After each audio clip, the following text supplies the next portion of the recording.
Buenas tardes, buenas tardes a todos, bienvenidos a Findes.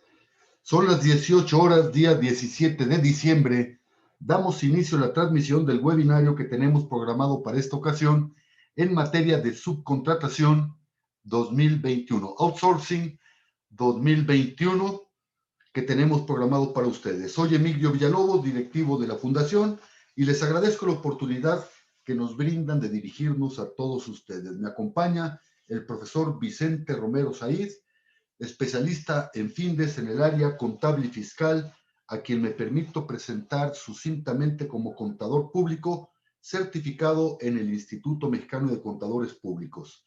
Realizó estudios de posgrado, obteniendo los grados de especialista en impuestos y especialista en finanzas corporativas.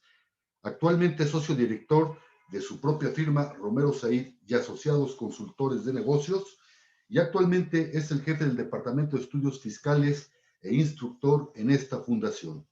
En materia académica es profesor titular en las divisiones de estudios de posgrado y de educación continua en diversas universidades de prestigio, así como en el Colegio de Contadores Públicos de México.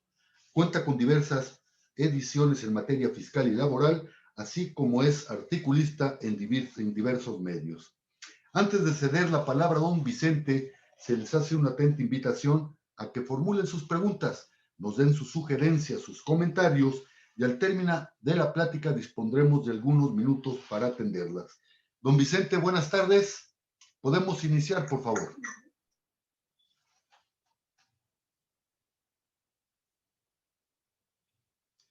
Sí, don Vicente.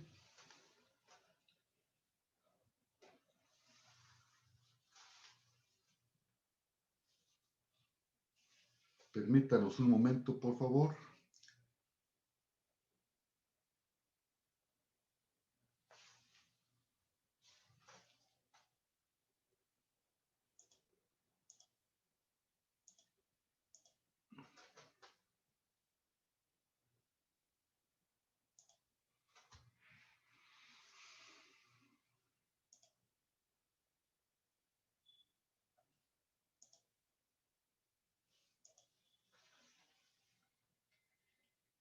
Sí, don Vicente, ya está en la conexión.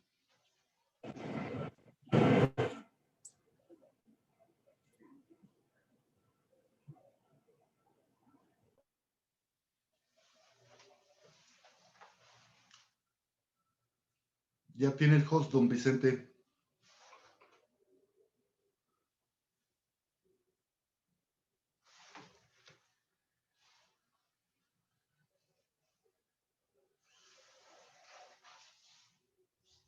Permítanos, por favor.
Permítanme un segundo, porque algo está ocurriendo aquí con la electrónica.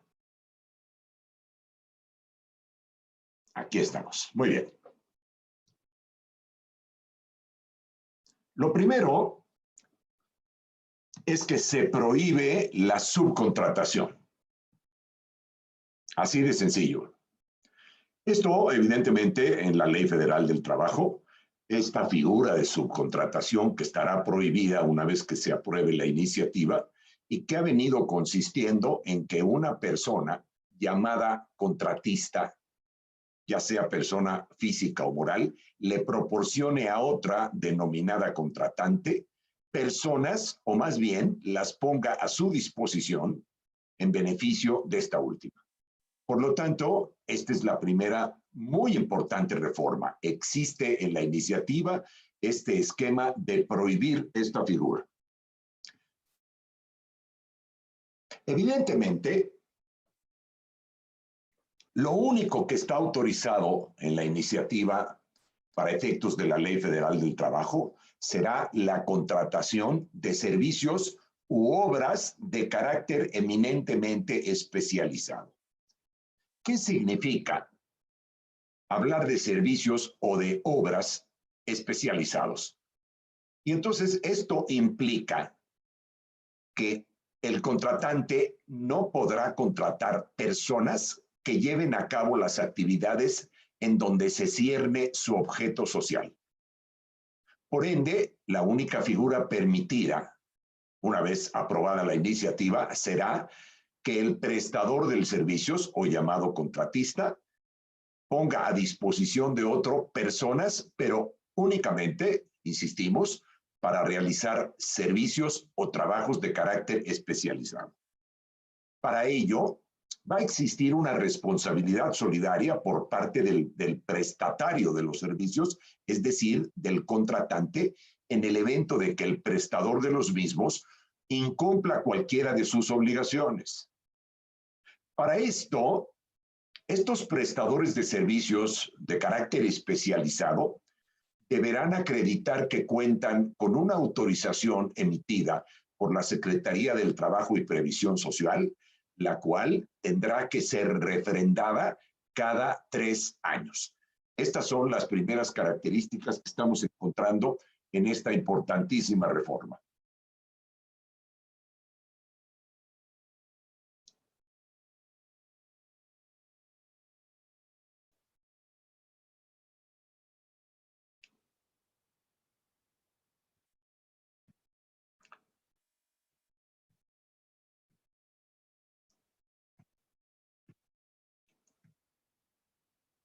Ahora bien, hay una modificación importante al articulado de la Ley Federal del Trabajo que estaba referido, o más bien dicho, aún lo está, toda vez que la iniciativa no se ha aprobado, respecto de la figura denominada intermediario.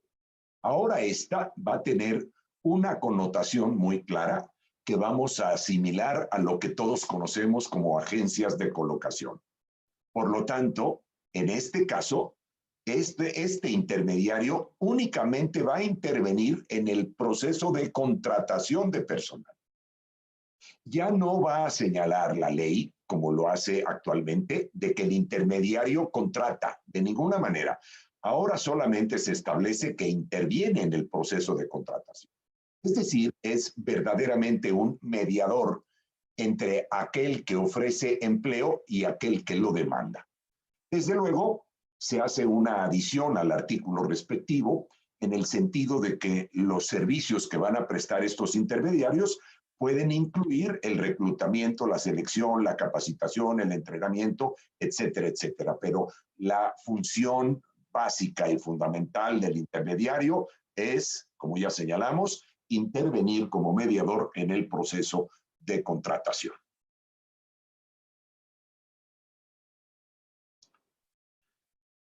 Se establecen importantísimas sanciones, no solo en la Ley Federal del Trabajo, sino también en la Ley del Seguro Social y en la Ley del Infonavit, en el sentido de que quien incumpla las reglas que se están estableciendo en esta iniciativa pueden llegar a hacerse acreedores a multas que van de 2,000 a 50,000 veces la unidad de medida y actualización.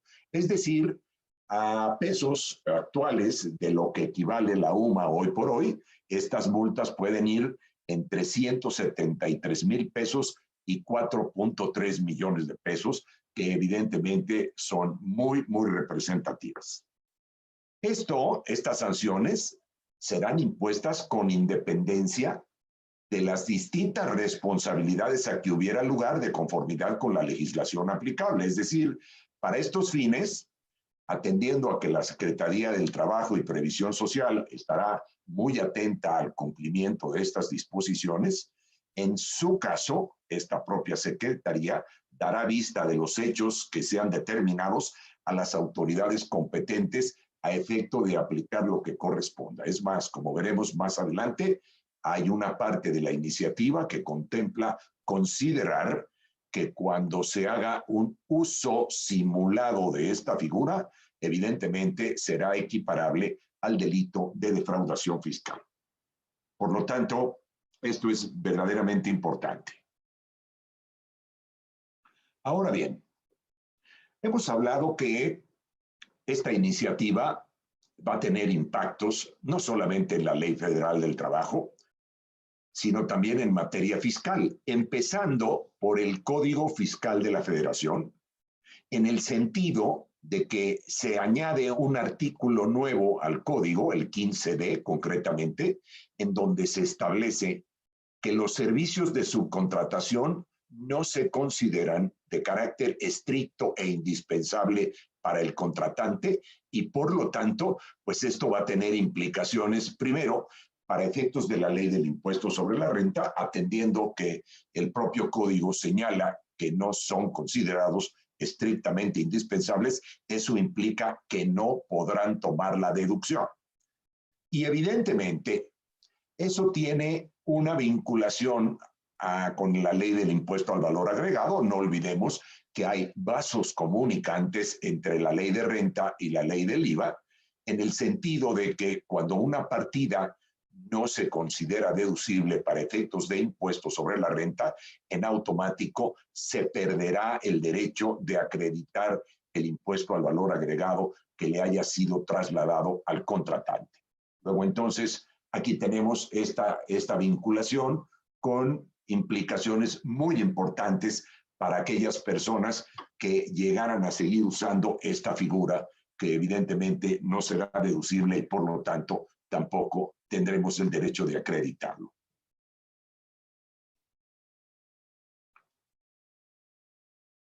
En ese mismo orden de ideas, no olvidemos que si hablamos de impuestos sobre la renta, una de las cosas más importantes es la norma permisiva que contempla el artículo 25 de la ley de la materia en el sentido de efectuar las deducciones. Y observen, la llamo norma permisiva toda vez que en el impuesto sobre la renta el objeto es el ingreso.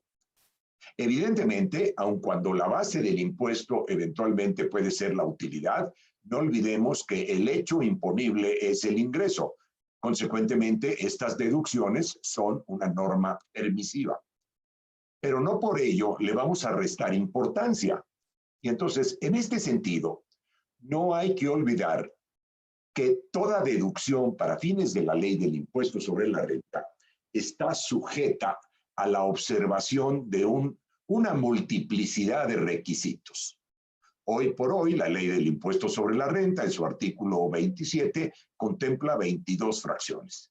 Evidentemente, se propone añadir una en donde se establece que en el evento de que se lleguen a recibir estos servicios especializados, que como ya dijimos, en los términos de la reforma, la Ley Federal del Trabajo, no se considerarán como subcontratación, están sujetos a los siguientes requisitos. Primero, que el contratante, una vez que suscriba el contrato, le debe solicitar al contratista que le exhiba la autorización que emitió al respecto la Secretaría del Trabajo y Previsión Social para que este contratista esté en condiciones de prestar esos servicios de carácter especializado.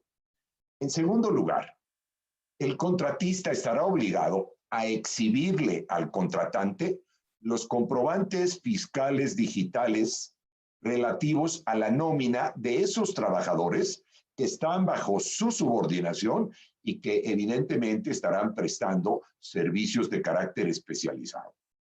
A mayor abundamiento, el contratista está obligado a proporcionarle al contratante el recibo de pago expedido por la institución financiera, en donde conste que fueron enteradas las retenciones hechas a esos trabajadores que están prestando un servicio especializado.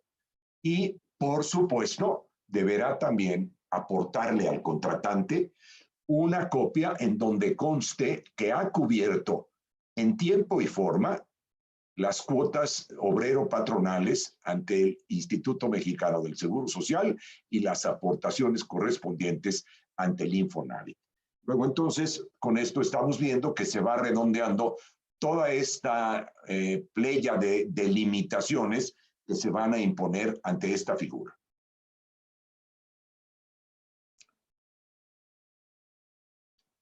Como ya habíamos señalado anteriormente, se propone establecer que aquel que use esquemas simulados de prestación de servicios especializados, toda vez que ahora, pues recordarán, la subcontratación como tal va a quedar prohibida. En ese orden de ideas, esto trae como consecuencia que los artículos 15A, 15B, 15C y 15D de la ley laboral está proponiéndose su derogación. Por lo tanto, si alguien empieza a meditar y quiere utilizar esquemas simulando que se están prestando servicios especializados, pues evidentemente eso puede constituir supuestos de causal de la comisión de un delito equiparable a la defraudación fiscal, con lo que esto trae como consecuencia en los términos de lo que dispone hoy por hoy el Código Fiscal de la Federación en sus artículos 108 y 109. Como consecuencia de todo esto, pues se considera que sale sobrando la reforma aprobada para el año 2020 en el sentido de haber adicionado al artículo 1A de la ley del IVA la fracción cuarta que establece una retención equivalente al 6% contemplado sobre el monto de la contraprestación. En ese orden de ideas, pues ya sería prácticamente inútil que quedara esa fracción y por ende en la propia iniciativa se está planteando la derogación de esta fracción cuarta del artículo 1A de la ley del IVA.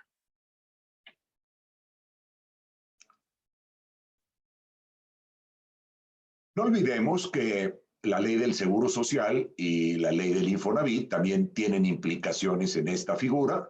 Por lo tanto, se reforma o se plantea reformar el artículo 15A de la ley del Seguro Social, limitando la subcontratación únicamente a aquellos servicios que son de carácter especializado. En ese mismo orden de ideas, recuerden que desde que se modificó en 2012 la ley del Seguro Social en este sentido, con el propósito de combatir estas prácticas indebidas que habían venido surgiendo en materia de subcontratación, se estableció la obligación de presentar una serie de informes ante el instituto. En este sentido, se está proponiendo adicionar que el prestador del servicio o el contratista debe ingresar al portal denominado CIPRES, en donde tendrá la obligación de subir ahí la autorización que le emitió previamente la Secretaría del Trabajo y Previsión Social. Y no olvidemos que esta autorización debe refrendarse con una periodicidad de 3 años. En el mismo orden de ideas, aquí, además de las implicaciones que esto va a tener en el Código Fiscal de la Federación respecto de la responsabilidad solidaria, también en la Ley del Seguro Social se está contemplando esto a efecto de que el propio contratante sea responsable solidario del cumplimiento de las obligaciones que en materia de seguridad social tendrá ese contratista autorizado por la Secretaría del Trabajo y Previsión Social.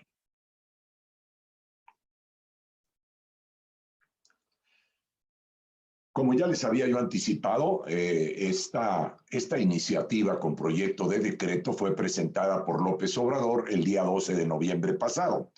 Se esperaba que fuese discutida en este mismo año con el propósito de que la propia iniciativa señalaba que la entrada en vigor de estas importantes reformas sería a partir del 1 de enero de 2020. Sin embargo, atendiendo a que el gobierno federal ha suscrito un acuerdo con los empresarios a efecto de que esto se difiera y sea discutido, insisto, en febrero del próximo año, cuando inicie el último periodo ordinario de sesiones de la 54ª legislatura que terminará el próximo año. Y por lo tanto, pues aquí tenemos estas importantes reformas que están planteadas y desde luego me pongo a sus órdenes para sus preguntas o comentarios respecto de este importantísimo tema. Don Vicente, muchas gracias. Demos oportunidad a que los participantes nos puedan formular sus preguntas. Y mientras esto ocurre, les recuerdo que todos los jueves estaremos abordando diferentes tópicos de interés, tópicos de actualidad en el ámbito de los negocios, y la próxima transmisión de webinario será el 14 de enero. 14 de enero a las 18 horas, en el que abordaremos el tema de resistencia al cambio. Acompáñenos, inviten a sus compañeros, inviten a sus amigos. Veamos. Profesor Vicente, Marilú Cortés, buenas tardes. Marilú nos pregunta, ¿podría abundar en qué se entiende por especializado? Es muy interesante tu pregunta, Marilú. Y debo ser muy franco, no tengo una respuesta muy definida, toda vez que necesitamos esperar que la propia Secretaría del Trabajo y Previsión Social publique las reglas. Sin embargo, quisiera yo abundar respecto de lo que comenté hace un momento. Trabajo especializado va a ser todo aquel que no tenga que ver con las actividades que deben desempeñar los trabajadores de un ente que estén específicamente vinculados con su objeto social. A ver, Marilú, voy a tratar de ponerte un ejemplo, espero que sea lo suficientemente ilustrativo. Seguramente tú y todos los presentes han ido de compras, evidentemente antes de la pandemia, a cualquiera de estas tiendas, la que todos ustedes conocen. Hay una de color rosa que es parte de tu vida, o hay una amarilla que es totalmente no sé qué, o hay otra roja que te entiende y así específicamente. Entonces observen, el personal que te atiende, es decir, el que te está mostrando la ropa, el que te va a cobrar, el que te va a envolver, etcétera, etcétera, esas personas tienen que ser directamente contratadas por la empresa, toda vez que en torno a su objeto social, esa es la actividad fundamental. Por lo tanto, ninguna persona puede decir, yo te voy a prestar el servicio de ponerte a disposición a estas vendedoras, a estos vendedores. No sé si con esto puedas tener un poco más de luz. Desde luego, yo los invito a que estemos atentos a que la Secretaría del Trabajo y Previsión Social publique las reglas para ver qué entienden ellos por el término especializado. Gracias, don Vicente. Don Jorge Jiménez, buenas tardes, don Jorge. Don Jorge nos pregunta, ¿qué implicaciones tiene el delito equiparable a defraudación?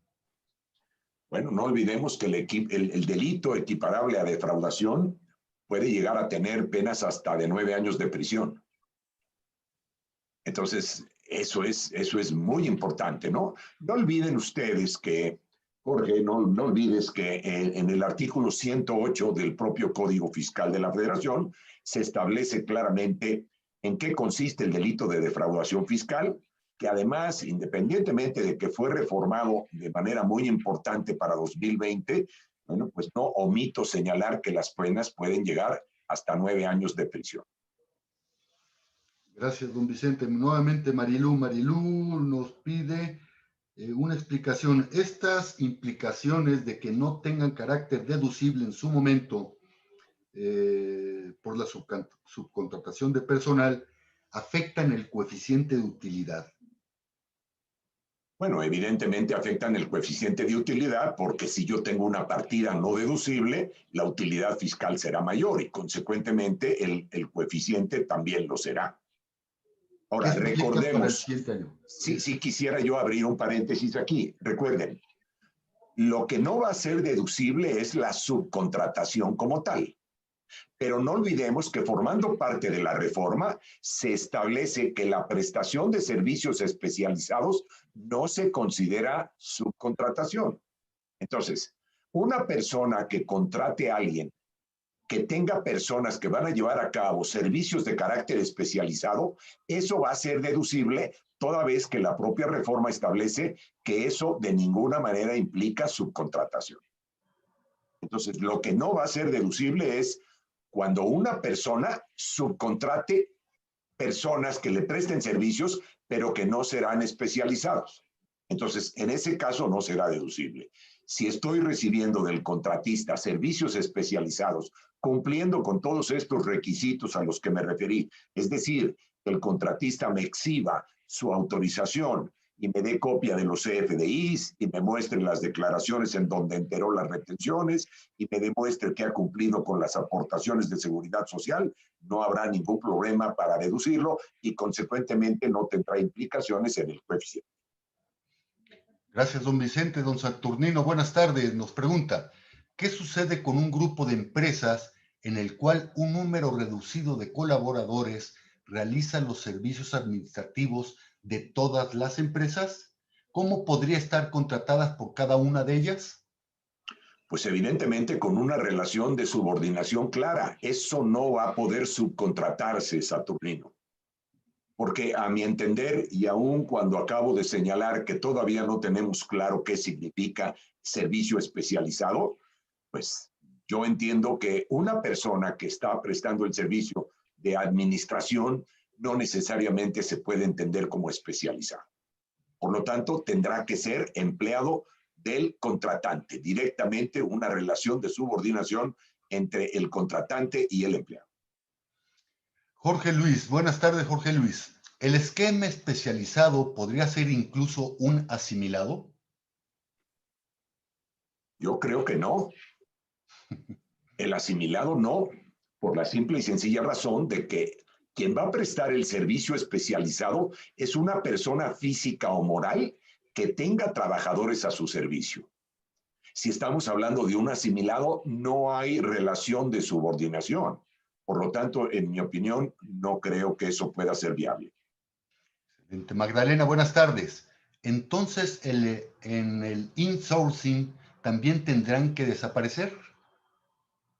A ver, Magdalena, yo no soy muy proclive a los anglicismos, la verdad no me gustan mucho, ¿verdad?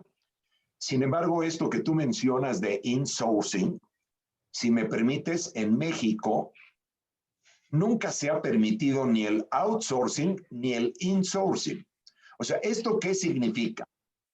Que todos los trabajadores que yo tengo pertenezcan a un patrón distinto. Eso no se puede, ni se ha podido, ni se podrá. Por lo tanto, si te estás refiriendo a esta figura del insourcing, en donde todos los empleados son empleados de una de las entidades del grupo, ahí no le vería yo mucho problema. El problema está que ya no le vas a poder prestar el servicio de subcontratación como tal, toda vez que no necesariamente se trata de algo de carácter especializado. Gerardo, buenas tardes. Nos pregunta, ¿un despacho de contadores deberá de obtener autorización?